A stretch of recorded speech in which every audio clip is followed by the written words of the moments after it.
evening, everybody. Good evening. How are we all today? That was a bit of an intro. Thought I'll get your attention and play that because I've already been live today. And I have an amazing woman with me because I had her on a few weeks ago and we were talking about getting book published and about information and about how this whole new paradigm, we have to do things differently. And I think off the back of the COVID side of things last year and this year, we kind of really are doing things way differently now. So I'm going to say hello and I'm going to bring Dawn up, who is the amazing author and strategist and kick-ass entrepreneur, are we not? We are indeed. I love that intro. I was just like, I want one of those. Well, I know the guy that can do you one of those that did mine, all right? And it's amazing. And he did all that. He's very creative, right? He's very creative, let me tell you. And it is amazing. I love it.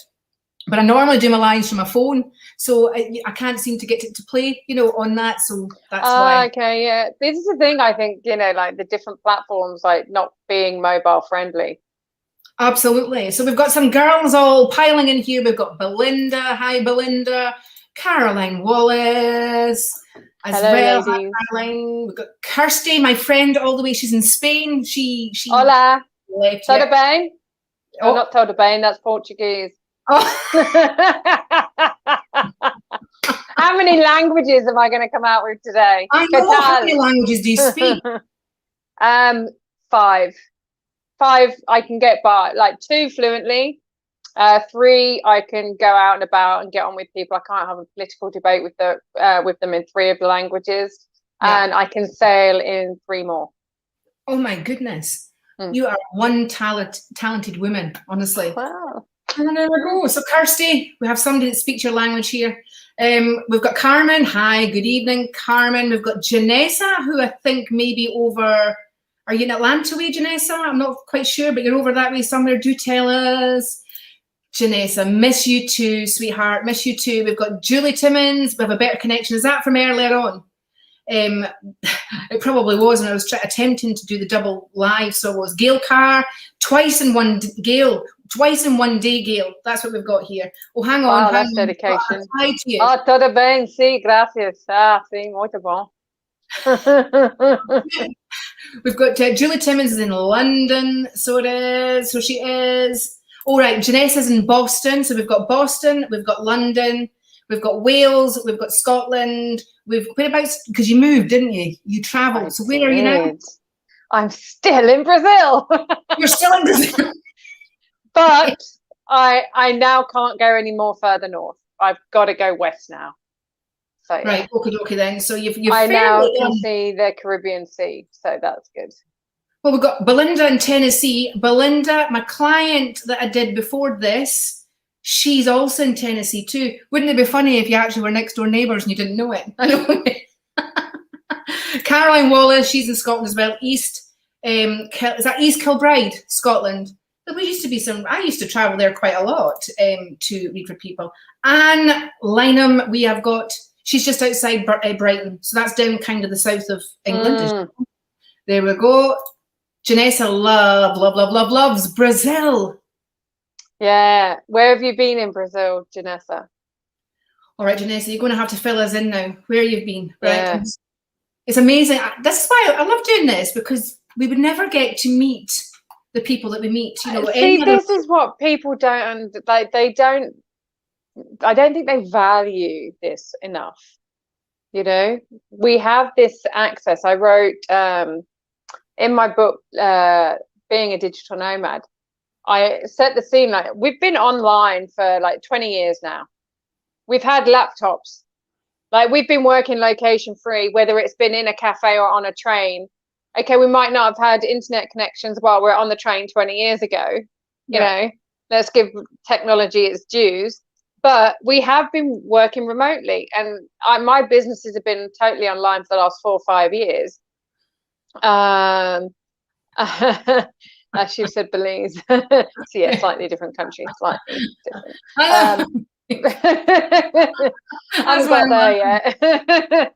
But we do underestimate the power of this. And what I think a lot of business people don't realize is, and I actually did a talk on this recently, that if you've got an online business, you're already global, or you should be. You should be understanding how you're communicating, because people from anywhere in the world can find you.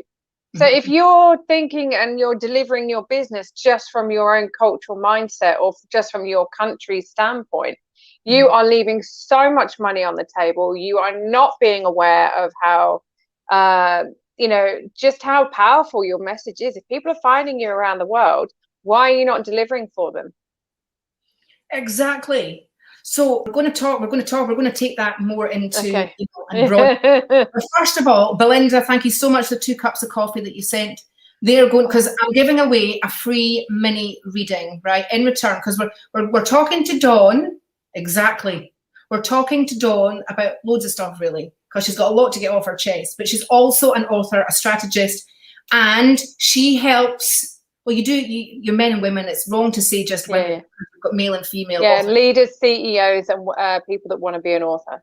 People that want to be an author and leading CEOs, right? So I want you to share this video with people that you know there's a book in them. They've talked about publishing a book, because we're in a new paradigm now. It's not as easy as just writing your 3 chapters, sending it off to an agent, right? Or, a publisher, an agent to publisher, and getting an advance, if they say yes or no type thing. And it can be a long process. Now you're more in charge of getting that book published, but you're more in charge of the creative expression of that book as well.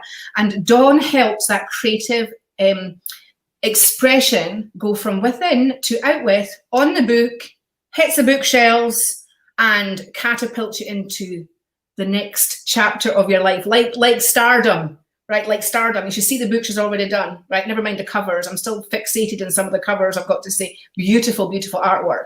And you'll see some of them have won awards. That if you want to, because she's doing, what kind of call is it you're doing tomorrow?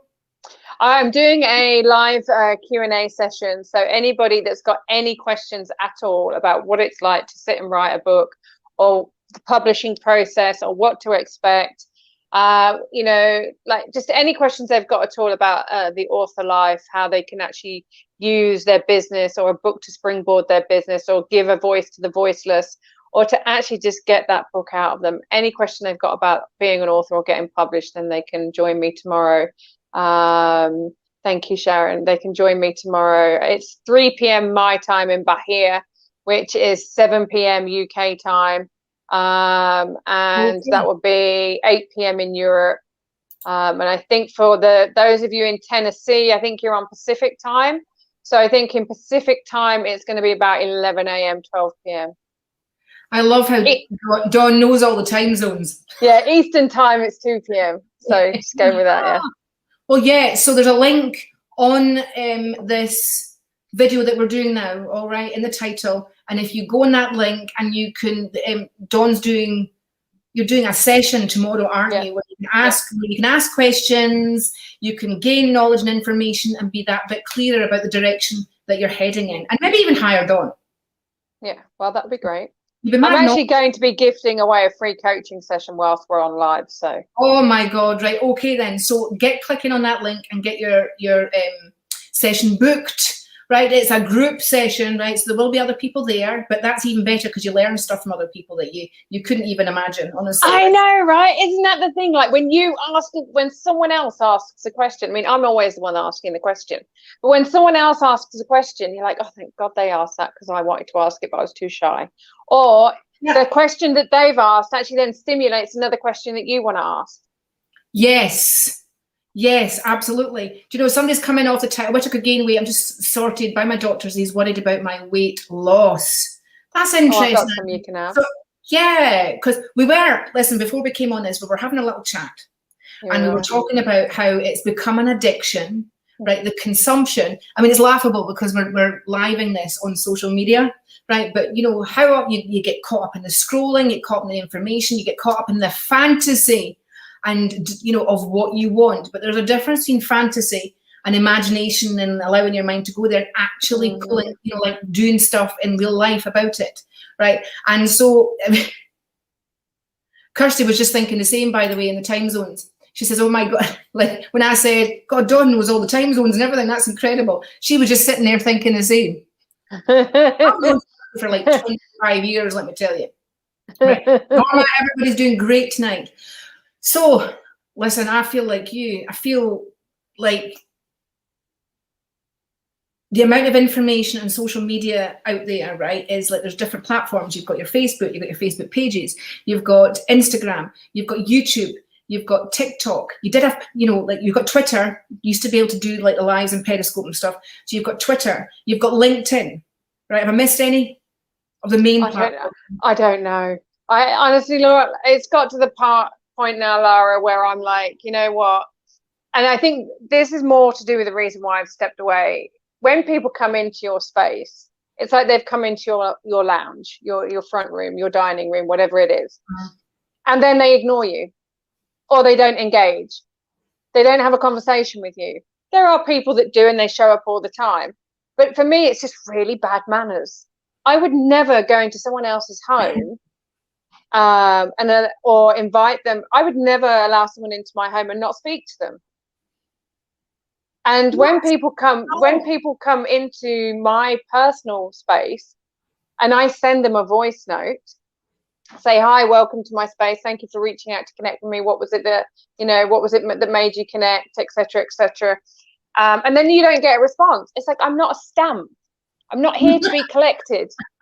They are just people that are perusing and want to see. They're just there. And that's why I said to you, it's the grossly obese inspiration eaters.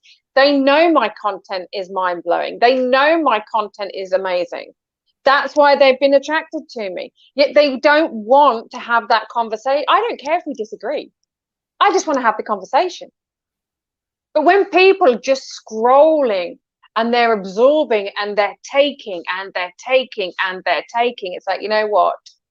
We have to know when to say, you know what? I'm done. I'm bowing out. My team are taking over from here on in.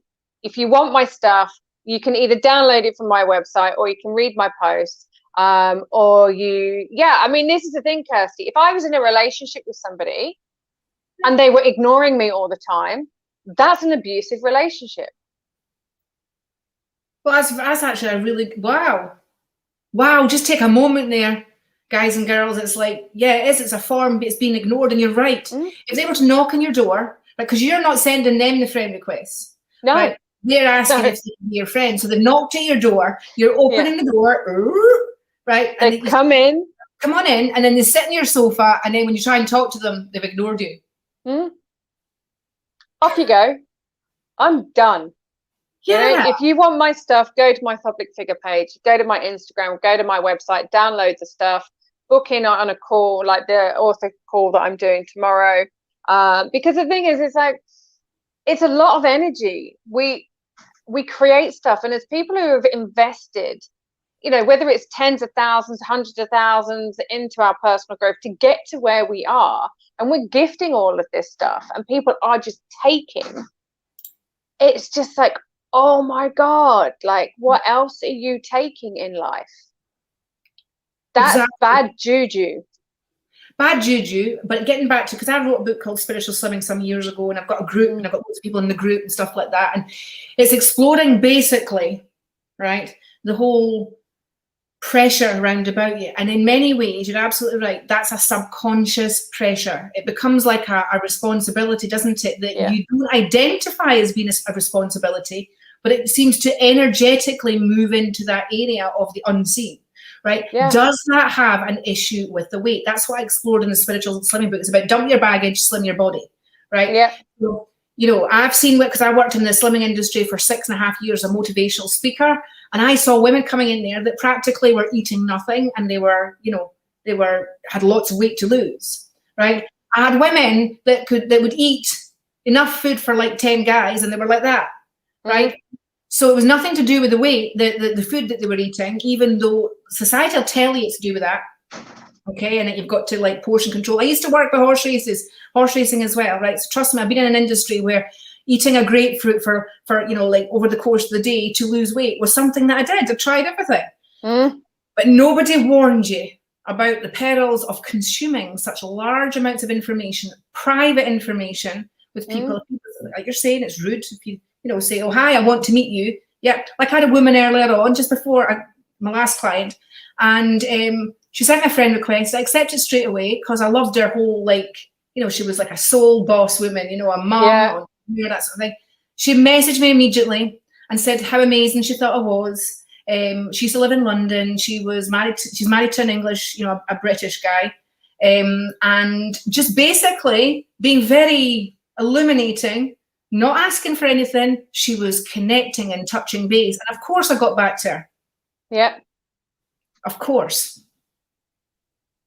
Yeah, so you do. Because you want to build that connection.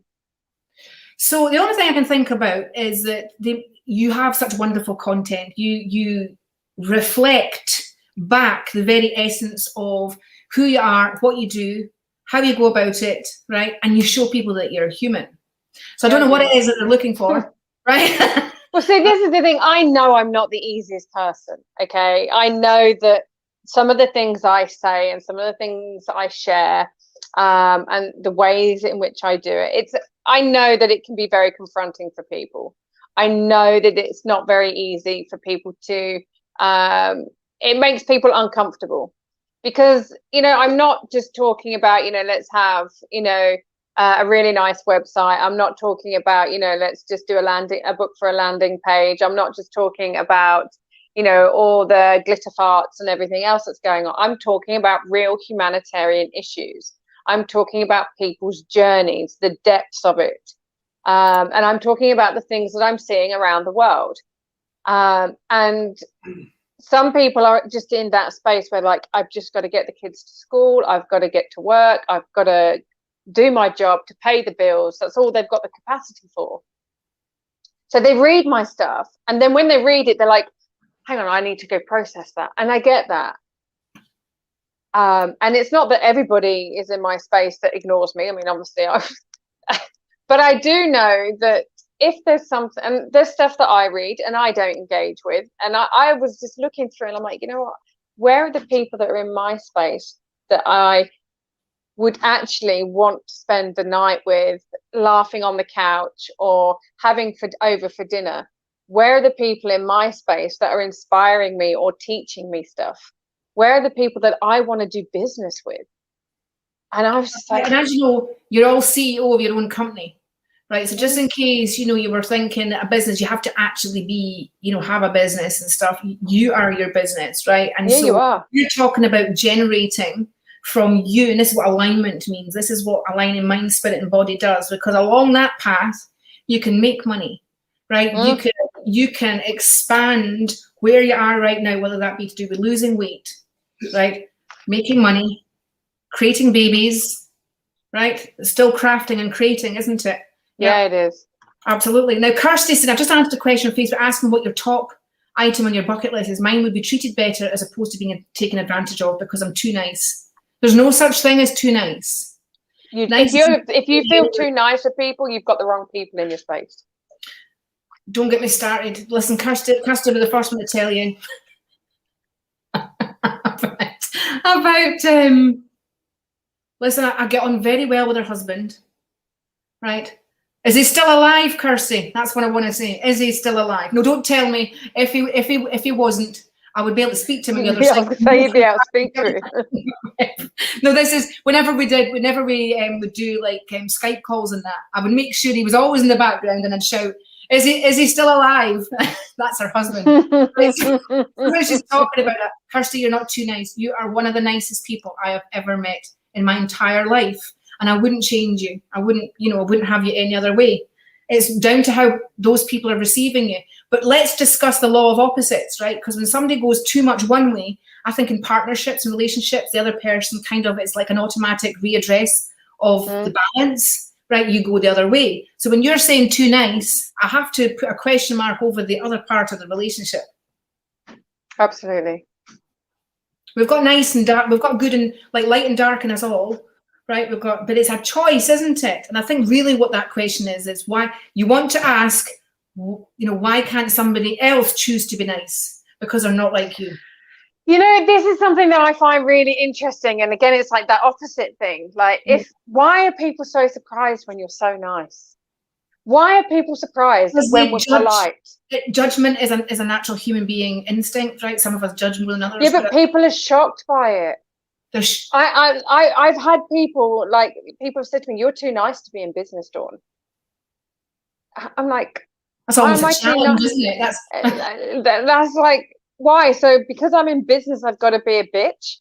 Because I'm in business, I've got to be nasty. No, I think they do feel threatened by it. I mean, I was just part of a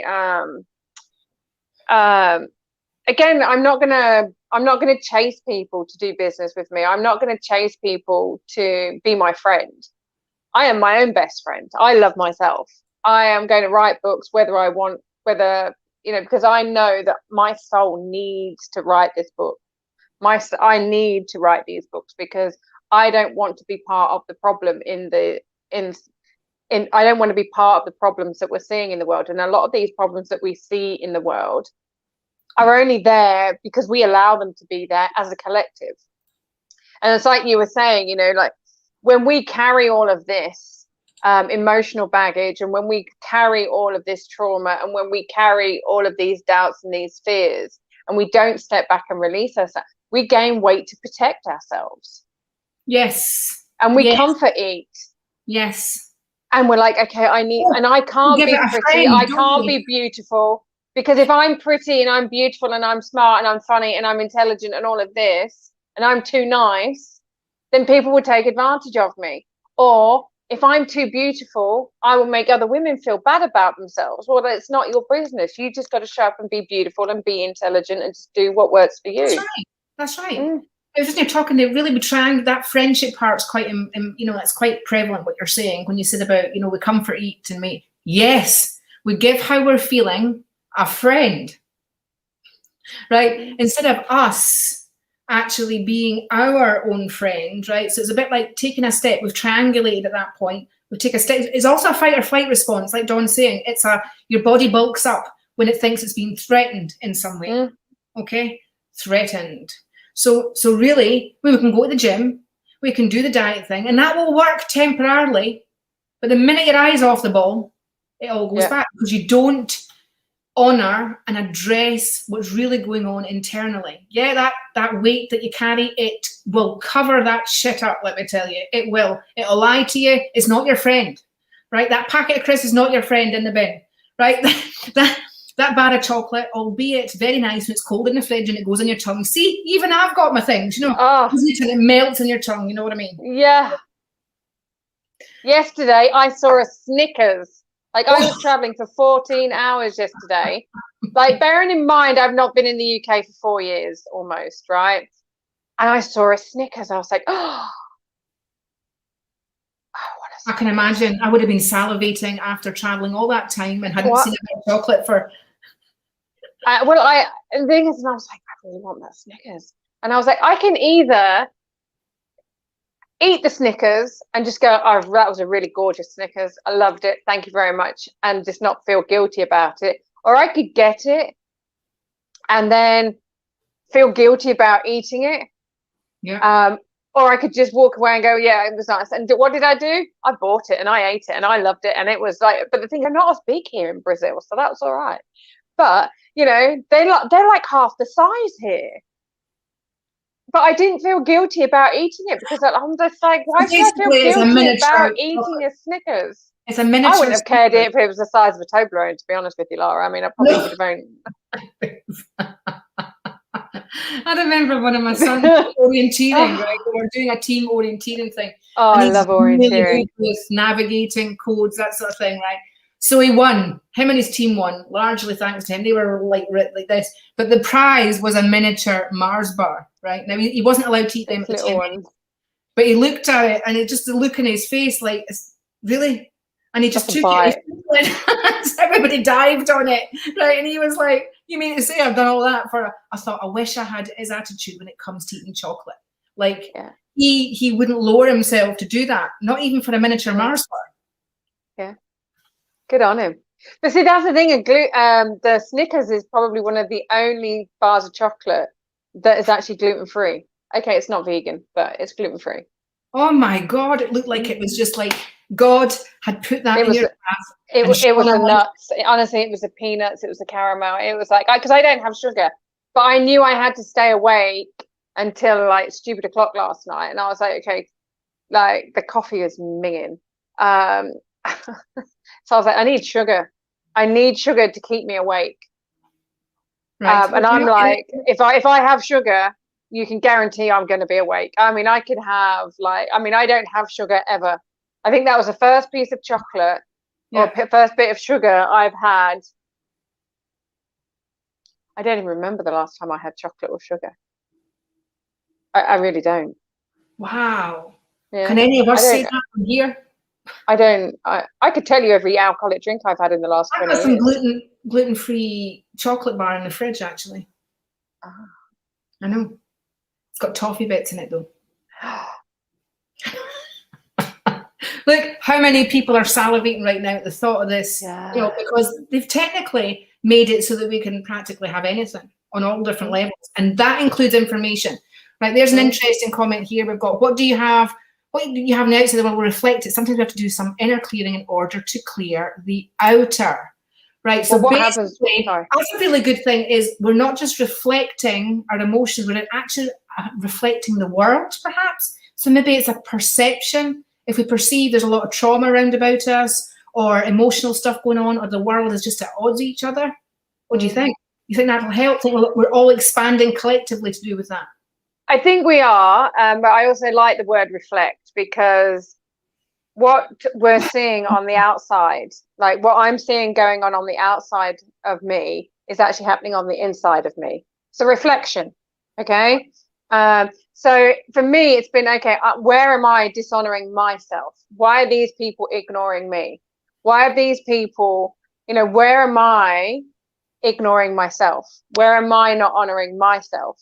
So I've taken a step back and gone, right, okay, I need to look at me. I need to know that whatever is going on the inside is manifesting on the outside.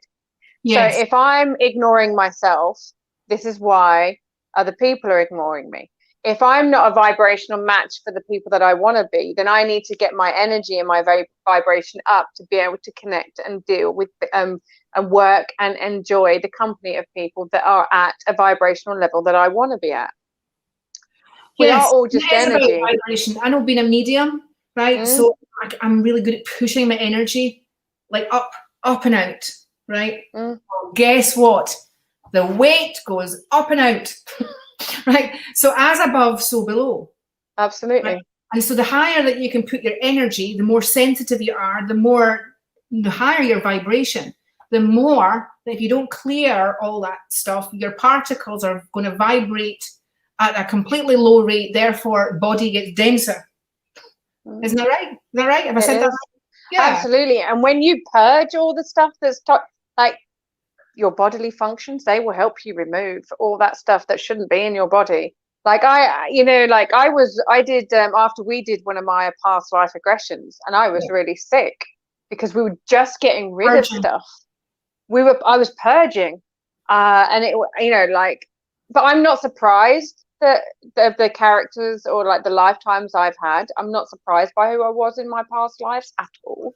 I'm like, well, that was obvious. Exactly. That's actually a really good way of looking at it, right? The past life, it's not even in this life, it's in your past lives as well. We hold a lot of shame. We hold a lot of, you know, because life it wasn't great, was it? Going back even a few hundred years. It wasn't great. And this is probably a whole different talk entirely. But I know as a medium, the more I did, the more I expanded my energy, the more that I pushed myself, the more I motivated myself, right? It just seemed to be, I should have been 6 stone. I had 6 kids, 1 died. Somehow I ended up with carrying over 13 stone extra than what I am now. I hear you. I lost 62 kilos 5 years ago. Okay. And I don't know what that is in stone. I'm going to work it out, right? Keep them talking. So yeah, no, because I was in an unhappy. My marriage was. I was living out in Egypt during the uprising. I was So there was a lot of trauma going on around me. My marriage, I thought I was in a happy marriage, but I kept thinking that it was the reason why things weren't going so great was because of external things. But again, what happens on the outside is a reflection of what's going on the inside. So if I'm not loving myself, I'm not going to feel the love from others. If I'm not honoring myself and seeing myself and having the right conversations with myself, I'm not going to be having the right conversations with other people. If I'm scrolling through life, like I'm scrolling through my social media, it means I'm not investing in anything. If I'm not paying to have a coach, if I'm not investing in my health, if I'm not buying the right foods, I was wired yesterday after that small tiny Snickers. How long did it take you to fall asleep? I was still going at 1 o'clock this morning. Oh. And I had the Snickers around about 6 o'clock last night, and I was like, but I'd had a really long day. I'd been on the road since like 8 a.m. And this is the thing. It's like, if I'm like, so today I'm having a cleanse day. I'm drinking a lot of water with my apple cider vinegar. I've just been, I had an energy clearing with one of my clients. She does the EAM method and lots of other witchy stuff. And so she did an energy clearing with me as a demonstration for the women in my Phoenix Uprising group. And that was really powerful. And I've just gone on the beach and just done a grounding. I think I just need to just lie on the sand and just listen to the ocean. Because I was like, I'm not going to bring that energy into this, because that would just not be fair. No. And what I'm finding is when we've identified who I was in a past life and I clear this energy, I am more powerful. And I've realized that because I haven't grown my network in a certain way, and, I've got rid of a lot of people, but I've not brought in the right people, and it's like I was showing up and I was still writing content for the people who were just taking. I was still writing content for people. So I was allowing them to just take. And this thing, we have that responsibility. We take that on. Know that you're not a taker. We don't set the dial inside for monitoring takers that are other people. No, I would never come to you and say, oh, Lara, can you do me a past life regression, please? I'm not going to pay you.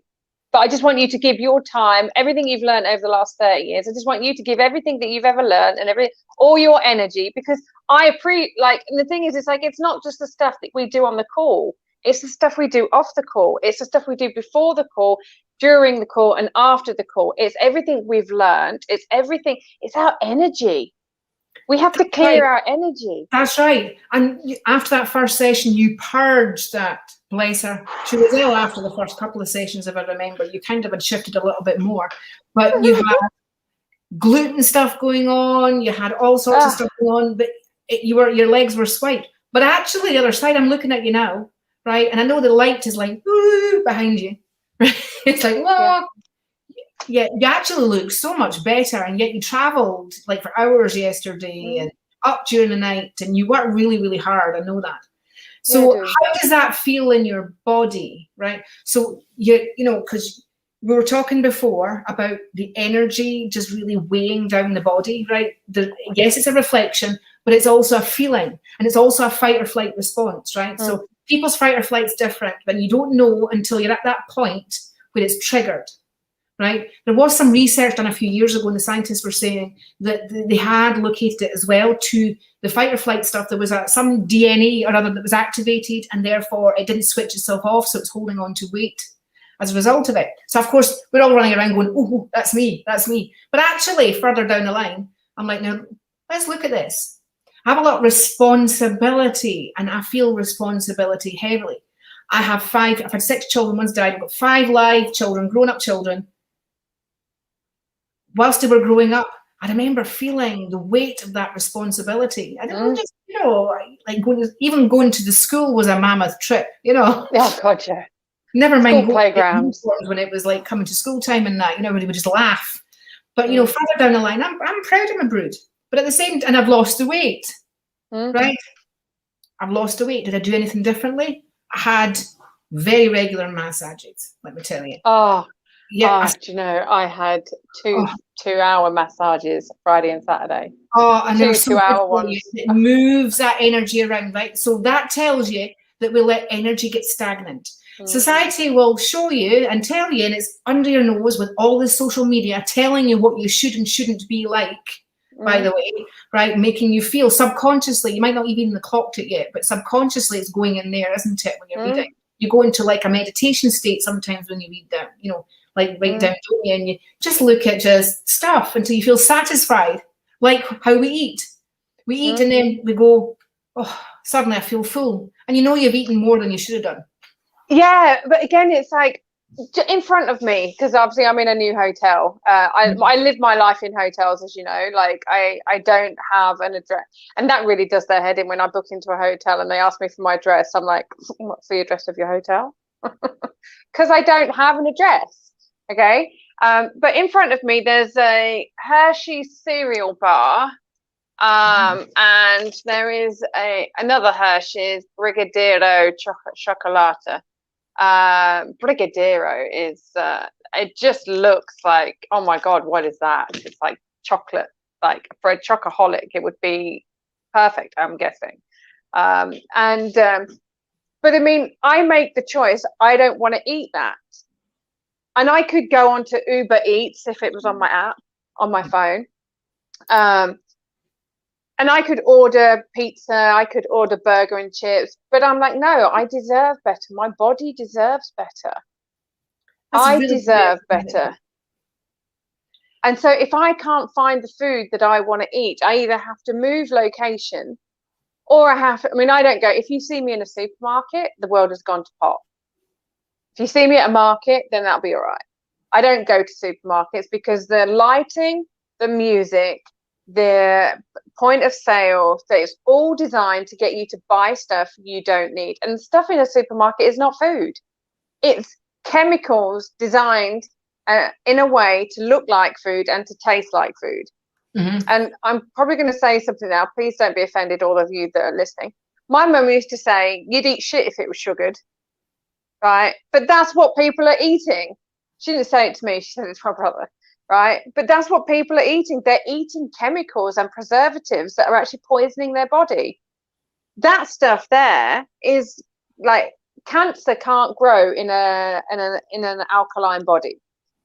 But everything that people are eating that's processed actually creates an acidic environment within their body.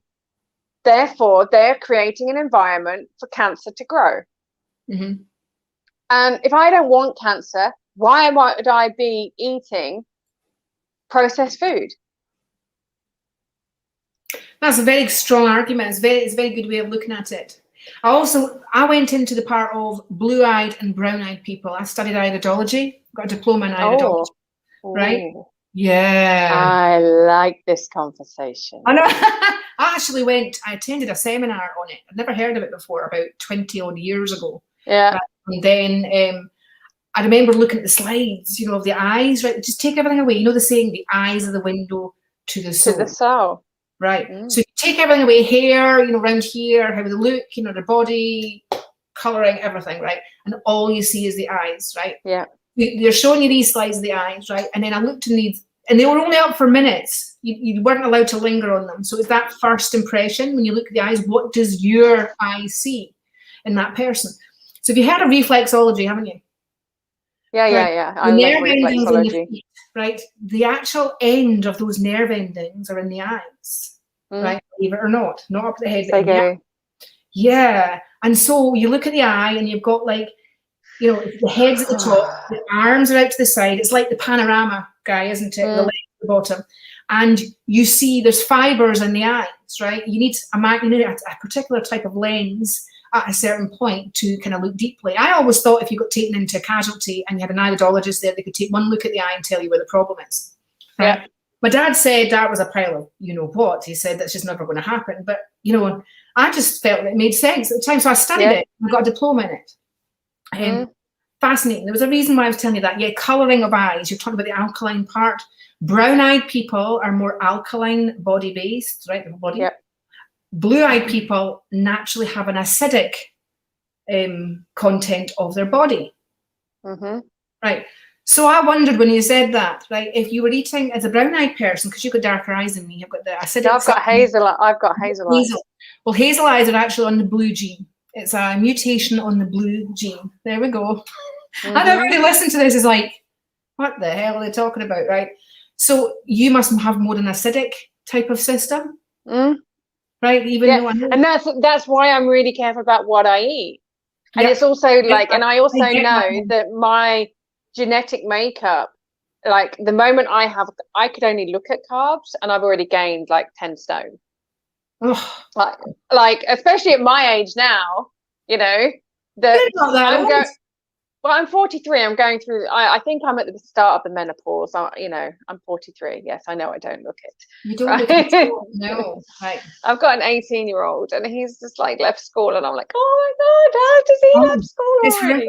I know I've got a 31-year-old Dawn. It's just crazy, right? So I know that with my genetic makeup, with my eye color, because like you, the identikit thing, I know that my body is susceptible to certain food groups and certain so one of the reasons why I drink a lot of water, especially with apple cider vinegar in it, took me a while. I'm not saying everything I eat tastes great at the beginning, but you have to train yourself. And I also keep an eye on what my tongue looks like, because if my tongue gets that white stuff on it, which it never does anymore, like but you can tell a lot by someone's tongue, and you can tell like where it's all like, and sometimes if I'm talking to someone, like I look at their teeth and I look at their tongue. My tongue's really healthy, but again, it's like I'm not going to embark on a relationship with somebody if they've got a manky tongue. Yeah, no way. That's going in places where that's got to stay healthy. Okay. Yes, actually, this is the apple cider vinegar really isn't actually good for you. Well, it depends on your body. Like for me, I can't have gluten. Some people can't have shellfish.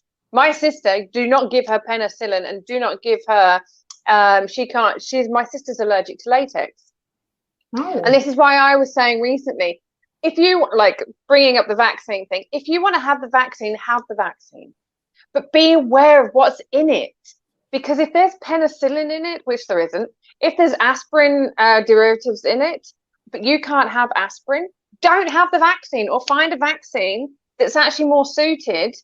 So just do your research, find out what's inside these things. Yes, because our bodies are all so different. They respond differently. That's right. They do respond differently, absolutely. And I don't even get us started on blood types. But all of this, because we're going to have to shoot off just shortly, but all of this, right, when you think about it, does any of it really matter when it comes to shifting what's inside of you, right? And knowing, I know we've got genetic stuff and things like that, but really, is it down to what we eat? Is it down to stress and what we take on board, right? We let it settle, allow things to move through us. We're having sedentary lives, sitting at the TVs, at computers, that sort of thing, instead of being out and about. As a writer, as an author. Yes, you sit down a lot. I sit down a lot talking to people. I have my moments when I'm up and pacing around in that. But generally, people don't like it when I'm moving around, right? Because they find it difficult because they're sitting down probably. But and I find that is true with the social media thing. Getting back to that, looking at our diet on a daily basis and self-checking, right? Even down to putting, if you're on a diet, right, and you say, should I eat this chocolate bar?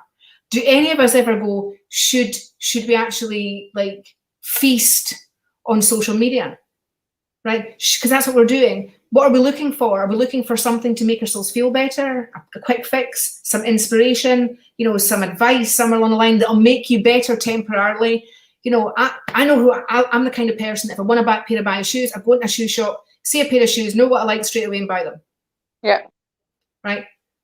I know how to get around that kind of like, don't do the window shopping, because then I'll want to buy it. And I can't buy everything, obviously, because, it's hoarding after that. Right. Yeah. We should have a conversation about hoarding another time as well, because I live out of a backpack. You live out of a backpack. You've got to admire the girl. I've got a pink bag, and I think, could I go over Could I go over and visit Dawn and take that pink bag? I'd never fit anything in it. Right. So I admire the fact that you are. But I have all my exercise gear. Like I have my backpack, which is 20 liters, and I have a rucksack, which is only about 5 liters. And so in that I have, and I have one bag which carries my, like for example, it's a bag that's like, so yesterday I was traveling, so I've unpacked this bag because my rucksack and my backpack went underneath. But I wanted to work on my laptop. So I have another bag with me so that I can put my laptop in it. I can put my water and my fruit and my cozy neck pillow. And obviously my hand cream and my lip gloss. But in that, I've got trainers. I've got my shib-shib. Shib-shib are flip-flops for those of you who don't know what shib-shib are. Okay. I've got my Pilates bands, my martial art wrist wraps. I've got a skipping rope. I've got ear candles. I've got books. I've got my toiletries. I've got all my clothing that will take me from the beach to a restaurant to TV. What else? I've got, like all my study materials. I've even got some black pepper. Your laptop. Everything. And I carry it with me. Wow. There you go. And you carry it with you. Yeah. But again, this is something that's really interesting. We were talking about the baggage that we carry, all the stuff that we have. Yes. Like I'm constantly looking at I'm like, okay, well, I don't need that anymore, or I've outgrown that, or that was like for a different time and place. It might be a perfectly great piece of clothing. But for example, when I went through the Scotland saga, when I was falsely arrested by the Scottish police, I had to go up to Scotland. That's a whole different. That's a whole other episode. But I had to buy a scarf and a jumper because it was really bloody cold up there. What did I do? I got rid of it because it was attached to that part of my life. Good. Attached. Now this is. I was going to mention this about 10 minutes ago. You're so right. It's about attachment. We had a comment saying about beliefs in here, and I think we all have beliefs in different areas, and sometimes we don't even check those beliefs. We believe a chocolate bar will make us feel good, but listen, a week down the line, you've got a lot, almost. I was wired for like 5 hours.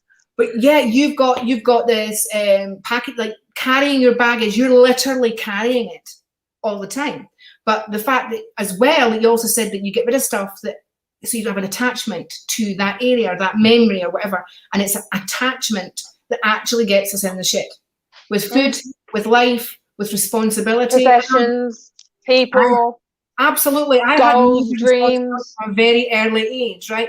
So it conditioned me into thinking that that was normal all the time, right? And it wasn't until like I got to a point where the kids were concerned, like some are grown up, there was, they were doing stuff that they probably shouldn't have been, they definitely shouldn't have been doing. So I made a call, right, on that. And I went to the extreme, right? That law of opposites came into place as well. You can't just stay in the same ship and expect the ship to clean itself up. No, you can't. Leaving. Yeah. So it's about detaching from that and then allowing a new, because some attachments are healthy. Yeah.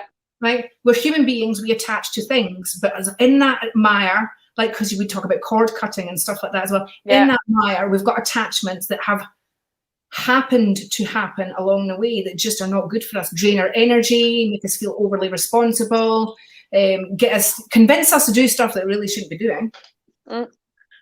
Right, Sonia says, because she's been very active here. Yes, I've actually been going through this process in my house today. I spend so much time cleaning up what stuff we just empty out and actually don't even have an attachment to. Exactly what are we keeping? I call it the toy box theory. Yeah, with my clients. And one person got really narky with me when I was explaining this on one of my events. I'm trying to, because the sun is moving, so I'm trying to stay in the middle of these curtains so that it doesn't. Don't worry. Yeah, don't worry. And I believe that as long as we're committed to something and not attached to it, then it's much better. And the toy box analogy that I like to use is, like, imagine, like, my boys both had their wooden toy chest, and they were the toys that parents or friends bought them, and then there were the toys that I bought them, and then they'd go to these parties and they get these party bags, or they would outgrow the toys, or they'd be playing with them and certain toys would get broken. We just chuck them in the toy box because we're going off to the park, or it's now time for dinner, or it's time to get ready for bed. And so what happens is you get all the plastic toys that I'm not a fan of. And then you've got all the wooden toys, which are the ones that I bought, which will be family heirlooms if they choose, whatever. And so you've got all of these toys in this toy box, and then you've got the Hot Wheels cars. I've got 2 boys, so they were definitely Hot Wheels.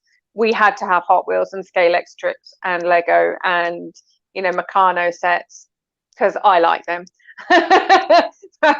So we were building stuff. We got board games, playing cards. So they're all in this toy box. So what you do is you go in your toy box and go, right, this I had at a certain point in my life. Do I wear it anymore? Yes or no? If the answer is no, get rid of it. What is, or, whether you're getting rid of it, and I don't mean like throwing it away, donate it to charity. One of the things that the girls and I used to do is we used to go through all our wardrobes and all the things in our house, and we'd have like a girls' night where we would go, okay, I really like your outfit, I want that jumper, and we'd buy it from each other for like £2 or £5 an item, depending on what it was. All the money that we raised on the night, we would donate to charity, and all the clothes that was left over at the night, we'd donate to charity. So we were doing a charity fundraiser all at the same time. Yeah. But what you're doing is you're getting rid of the plastic toys that your kids never play with. You're getting rid of the broken toys the kids never play with. You're getting rid of all. Absolutely, you're getting rid.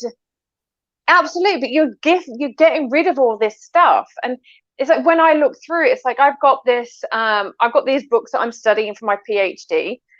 So I've got books like on law and leadership and ethics and morals and cultural diversity, because my PhD is in international law and social justice. I've got books on like business and strategies and like cultural dynamics and paradoxes and things like that. So I'm carrying those, but they double up as my dumbbells, and I put my rucksack on my back and I squat with them. Yep. Right. Wow. So it's like, what I've got, how can I use this in a different way? If I can't use it in a different way and I'm no longer attached to this, then I can get rid of it. And the thing is, it's when we get rid of it, it's like you are basically unpacking your life. You're making way. I can't put any more water in this until I've drank the water that's in it, or I've had some of it. You're absolutely right. I do this with clients when they want to attract love in their life, right? Or want to attract certain things. Yeah. Yet they've got their drawers full of crap and there's not even any room for them to move in there. Or you know what I mean? Yeah. They hog the bed, starfish the bed, right? They park the car all over the shop, in the front of the, and there's just no room. It becomes very, and so what you're saying is, when you were talking like that, there were so many on here that were saying, oh yeah, so unpacking. Actually, when you're buying plastic toys and stuff like that, could you be buying plastic food too? Yeah, people are. Absolutely. Right. My nan would say that margarine was one molecule short of plastic. It is. Touch it ever. Yeah. That plastic cheese. Ugh. Oh, don't get me started in that. Right. If it's square, it's like not cheese. If it's square, it's not cheese. I haven't had cheese. I don't know how long. In Dumfries, like there. And now I'm thinking, but they cut blocks of cheese, which technically makes them big squares. It doesn't matter which way you cut it. Yeah, but that's different to having those really thin plastic cheese. I call it plastic cheese. The burger cheese. Yeah. That they put. So I like the whole thing. Unpack your life. Right, but when you say unpack, not unpack in the place, but unpack it to shift away. So it's a bit like dumping your baggage. It's the very same. Absolutely. Concept. When you cleanse that and you get rid of it, you lose the weight. My God, Val, what are you doing? Getting rid of 42 teddies. If nobody wants them, I'm taking them at the charity shop. Donate them to a children's hospice. How many children are dying of cancer in a hospice or going through remission that would love a teddy? Because they're in a hospice away from their parents, a children's home. Exactly, there's a good one. Kirsty thought you said plastic teas, not plastic. Oh, do you know, I'm going to be so glad to leave Brazil in the way. No, because they don't drink enough tea. They don't drink tea. With tea. That's right, you can drink tea and lose weight at the same time. I think you can even get a tea out there called skinny tea, can't you? Or is it skinny tea? Where? In Brazil? I don't know. I don't know if it's in Brazil, somewhere in the world. I'm sure I saw an advert. That's what scrolling does for you. Because Tea is really good for manifestation as well. Oh my God, yeah. Because it makes you feel and good. detoxing. Yes, definitely. That's a whole nother show. So, 3 guys, cups of tea sort out the world. and that's before 11 a.m. Like, I think, was it Sonia, you said about fruit juice and stuff? I'm a great advocate. I know nobody asked, but I'm going to say anyway, of lemon juice first thing in the morning. Oh, I love fresh lemon in warm water, not hot water or cold warm water. Just a slice of lemon. Like, so you slice it, then half it again, right? And yeah. You're not really supposed to have any more than 2 of those. Like, so one whole slice a day, because then it puts the like that. It neutralizes your system and helps cleanse your liver. But if you do too much, it'll acidify. You know what I mean? Yeah. It'll overdo the acid in your system, which, as Dawn said, it's not very great at all. We're going to have to continue this discussion. I said, maybe another time, I also said as well that for the person that shared the most here, and I'm going to check, I'm going to be gifting a mini reading for you. Yay. And don't forget the link, the sharing part, though, is different to normal. Share to the people, share to groups. Yes, lemon juice is Sonia from proper Positano lemons. I can feel it. And then just thinking about it. I just felt the juices at the back of my mouth. Oh, yeah, definitely. Sicilian lemons. It's really good too, because if you read, I've read a book, I can't remember who it was. It says that if you juice in the morning, also celery juice in the morning. Yeah, if you juice in the morning and you drink it, don't eat anything, but drink it before 11 a.m. Now, when you juice, you've got to drink it within 20 minutes when you juice, because the half-life, it just like diminishes. See, I can't have celery. It brings my mouth. The 1% that's not water brings me out in like little mini ulcers in my mouth. And that's why I was saying, like, well, I get that people saying that, you know, apple cider vinegar is not healthy, but neither is me eating celery. Oh my God. Oh, yeah, celery is nasty. And do you know how I found that out? Yeah. There was one of my ex-boyfriends when I was younger. He had, I was watching him eat celery with hummus. I was like, oh my God, I want some of that. I love hummus. Just bring me hummus. Medical medium says celery juice. You've mentioned medical medium about 3 times in this.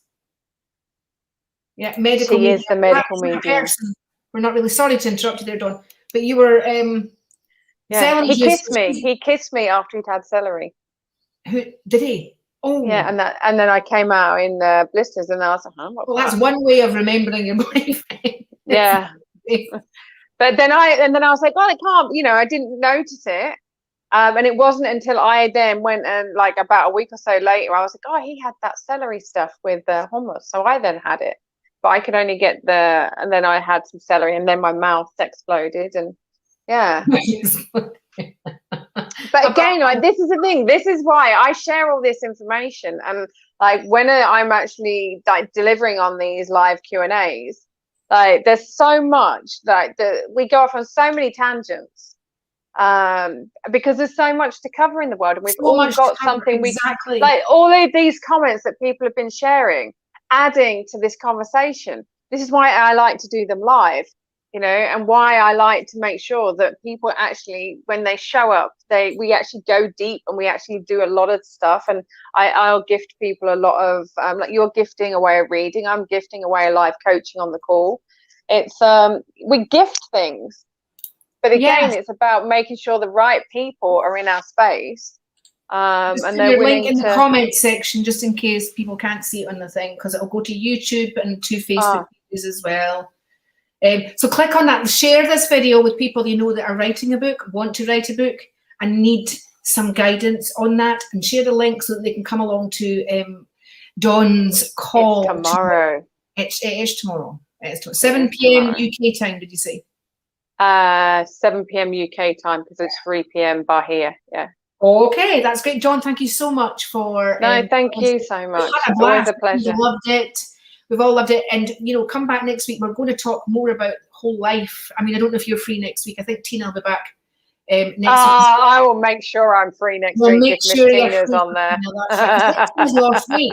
So we're going to pick her brains, right, and see how she's done it. I know she's made some changes, but we'll hang fire on that until next week, guys. I've got a secret about her. Has she? Mm-hmm. Really? Oh, okay, then. I think I've kind of got the feeling. It's a secret, so you don't say it, right? That you don't say it, but I think I've got it. I got the memo. I know, like I got the memo. Oh, pineapple does that to me as well, Kirsty. No pineapple for you. No celery for Dawn. All right, and we'll catch you next week, guys. Thanks for hanging out with us. Ciao, ciao. Bye-bye for now. Bye.